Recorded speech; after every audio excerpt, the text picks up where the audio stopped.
Hi all, this is Asha Mahi and welcome back to the series of educational videos. In my last video, you have seen how to solve a characteristic equation by using RH criterion to find the stability of a system. Hope you clearly understood that. In that problem, we don't find any obstacle in finding the coefficients of the first column of the table because that first column tells us whether the system is stable or not. What if you get a 0 at any part of the row of the first column? Many of the students, what they do is, if they get the 0, they keep on doing it and they say that at last there is no sign change in the first column, so the system is stable or unstable. But that was not the case. If you get a 0, you need to replace that with an epsilon, a character, a method given by RH criterion, that is case number 2. So in this video, you will be seeing how to solve those type of problems if you get a 0 in the first column at any part of the row. Please see the video till the end. So this is the case number 2 for RH criterion.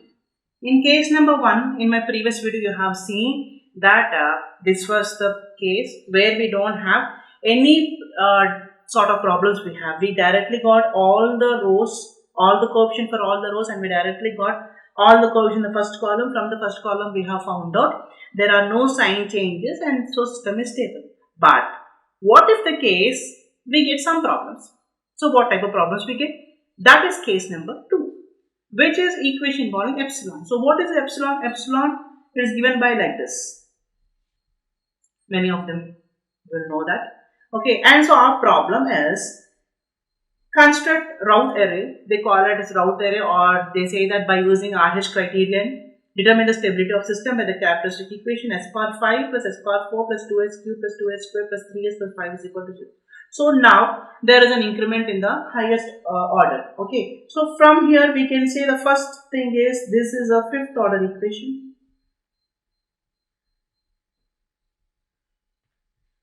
Okay, so definitely if it's fifth order we get 5 roots. Now we need to see whether these roots lie on the left side or right side or on the imaginary axis to say the stability of the system. Okay, so now we'll draw the main table. Table contains all the orders s power 5, s power 4, s cube, s square, s power 1, s power 0. So definitely we have these many rows. Okay, now let us see, this is definitely row number 1 and row number 2. From the case 1 of my previous video, I have told you how to develop this table. Okay, I'll be telling again in this problem. So row number 1, row number 2 will be directly getting from the sum itself. So we get row number 1, we get from the highest order, which is a fifth order, so s power 5. So definitely here we have s power 5, so this is an odd. So s power 5 is odd. So we get like all the odd roots, s power 5, s cube, s power 1. Okay. And okay, let's see, s power 5, the coefficient of s power 5 is 1. Okay, this is the first column. Second column, s cube, the coefficient is 2. Second column. S power 1 is 3. Third column. Okay, so we have 3 columns as 1, 2, 3. The second row, this is row number 1, what we get. And second row, all the remaining things. So s power 4 is the remaining next highest. So that is even. So definitely we have s power 4, s square, s power 0 in row number 2. So here s power 4 as it is. Next even is s square. Next is s power 0. So s power 4 coefficient is 1 into s power 4 is 1. Square is 2 into s square. So 2. This is 5. So we get 2 rows out of this 1, 2, 3, 1, 2, 5. Now let us try to find out all the remaining row number 3, 4, 5. 3, 4, 5 and 6. Okay, from the method what we get. Okay, so let us see the method. So for finding out row number 3, that is s power 3. So here is s power 3 and s power 1. So s power 3. Okay, you need to take the top 2 rows as reference. Okay, and the above top preceding coefficient as your denominator. So 1. So let us do, this is, to get this coefficient we need to multiply 1 into 2 minus 2 into 1 by the above coefficient 1. So the answer is 2 into 1 is 2 minus 2 minus 0. We got the 0. Let us do for S power 1. So S power 1, if we want to do, it is like 1 into 3 minus 5 into 1 by 1. So this is 3 minus 5 by 1, which is minus 2. Okay, and here we get obviously 0. So the problem arrived. Now this is 0. If we were continuing here, now let us, for example, I'll take another paper. Okay, I'll keep it aside and let me do it. Okay, if I am doing this one, s square. So row number 4. S square, if I do, what happens is 0 into 2 minus 2 into 1 by the above is 0. So your answer is 0 again. So your answer will be 0 here. Okay. So now what is happening here? If you do, this will be 0, this will be 0, this will be 0. But you need to find all the coefficient and the sign changes in the first column. And that is as a reference. But if you get all zeros, there is no point in that. If you get all zeros, we cannot say my system is stable or not. So to avoid this thing, what we will be doing is, or what Routh has told us, to replace your 0 with epsilon. To replace 0 with epsilon for time being. And now continue the problem. Okay, if we continue the problem, this will be like this. I'll be doing it in the page. Okay, so row number 4, here it is s square. To find out s square, now I will be taking epsilon into consideration. Okay, not 0. Epsilon into 2 minus 2 into 1 by epsilon. So here the answer is 2 epsilon plus 2 by epsilon. Okay. If we do this thing, how you do this thing?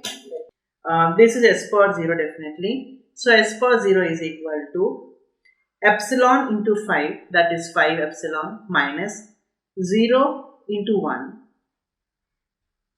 by epsilon. So answer is 5 epsilon by epsilon is answer is 5. So here it is 5, and this will be obviously 0. If you calculate also, you will get only 0. So see, now by taking epsilon, we are not getting a 0 in the below column. That is the reason we have taken epsilon. Okay. Now let us do for row number 5. S power 1. This is S power 1. Okay. The calculation is a bit difficult because we have a huge equation here, complex one. 2 epsilon plus 2 by epsilon into minus 2 minus of 5 into epsilon by the top preceding 2 epsilon plus 2 by 2. Okay, because for S power 1 we will be taking the row 3 and 4 as references and the above one as a denominator. Okay, now your answer will be like minus 5 epsilon square minus 4 epsilon minus 4 by 2 epsilon plus 2. Okay, if you calculate also you will get the same thing.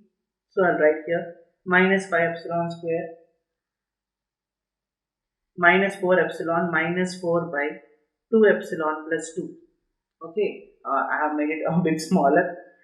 Okay, and if you do this S power 1, the second thing, you get 0 obviously, because 2 epsilon into 0 is 0 minus 0 into epsilon is 0 by 2 epsilon plus 2 by epsilon is equal to 0. So this is 0, this is 0. Now let us do for row number 6. So for row number 6, your preceding references are row number 5 and row number 4, and your denominator will be always minus 5 epsilon square minus 4 epsilon minus 4 by 2 epsilon plus 2. Okay. So this into this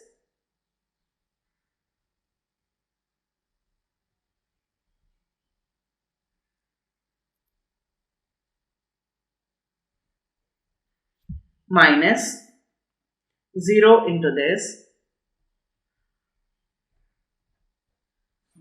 okay, by this.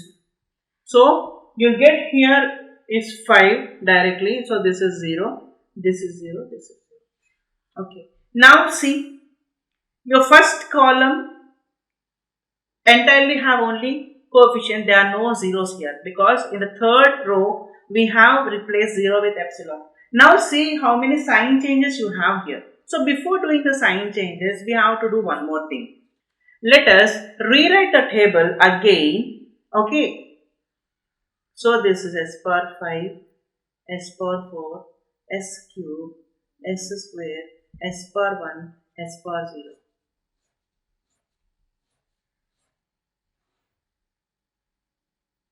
Okay. Now what you do is, you replace your 0 with epsilon. The first two columns will be always same. The third column, replace your epsilon with 0. Because for our time being, we have made 0 to epsilon. But once the problem is over, to bring into originality concept, okay, we need to replace back the same. So we replace epsilon with 0. So this will be 0. This will be minus 2, 0. So here if you put 0 here, what happens? 2 into 0 plus 2 by 0. That will be infinity. Okay. This will be anyways 5. Okay. Now here if you put epsilon as 0, what happens? So minus 5 epsilon square minus 4 epsilon minus 4 by minus 2 epsilon plus 2. If you put 0, this becomes 0, 0, 0. So answer is minus 4 by 2 is minus 2. This is minus 2. This is 0, 0, 0. This is 5. So if you brought back your epsilon to 0 again, so these are the coefficients what we got. Now take the first row as a reference. First column as a reference. Your first column as a reference. See how many sign changes you have here. Okay. There is a sign change from row number 2 to row number 1.